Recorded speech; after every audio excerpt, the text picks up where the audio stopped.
Bonjour à tous, c'est Emmanuel, j'espère que vous allez bien et je vous propose de voir aujourd'hui quel animal va nous accompagner pour le mois de mai.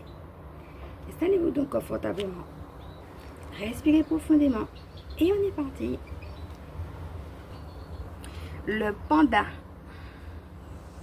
Alors un animal qui va nous rappeler l'affection, la force, la capacité à vivre dans des choses qui sont rudes en termes d'environnement.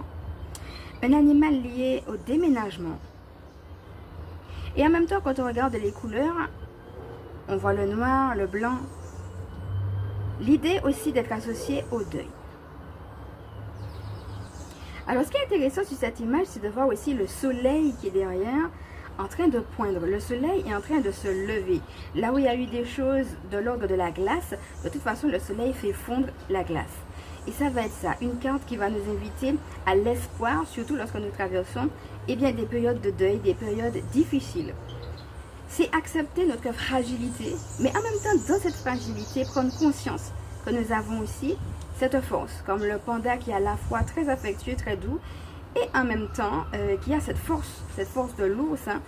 Alors ici, on voit qu'il est aussi avec des pousses de bambou. Pour certaines personnes, ça va faire aussi allusion à qu'est-ce que je mange, comment je mange. Alors ça va être tout ce qui va rentrer dans la bouche de manière physique, mais aussi comment je m'alimente, qu'est-ce que je vais laisser rentrer finalement dans ma sphère. Donc quel que soit ce que je consomme, revoir le rapport à la consommation. Alors cela peut être aussi comment je prends soin de la planète. Ça va être mon environnement immédiat. Pour certaines personnes, ça va parler de déménagement et aussi de décoration de leur lieu de vie. Soit de leur lieu de vie actuel ou soit de nouveaux lieux de vie, de tri, de rangement, ranger ses affaires. Et puis, ça peut être aussi des démarches administratives, ça peut prendre toutes sortes de formes. Pendant que je vous parle, regardez un petit peu comment cette notion vient vous parler.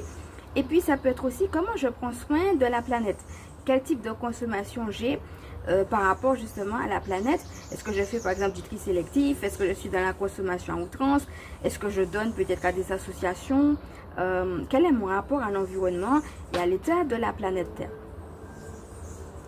Alors bien que, en effet, on ait une petite touche, un petit clin d'œil avec la notion de deuil, ce qui va prédominer sur la notion de deuil, c'est l'espoir.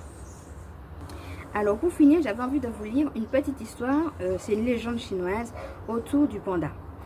Il doit sa couleur noire et blanche de son pelage à une époque où les pandas organisèrent les funérailles de bergères qui avaient été tuées en sauvant l'un des leurs des griffes d'un léopard.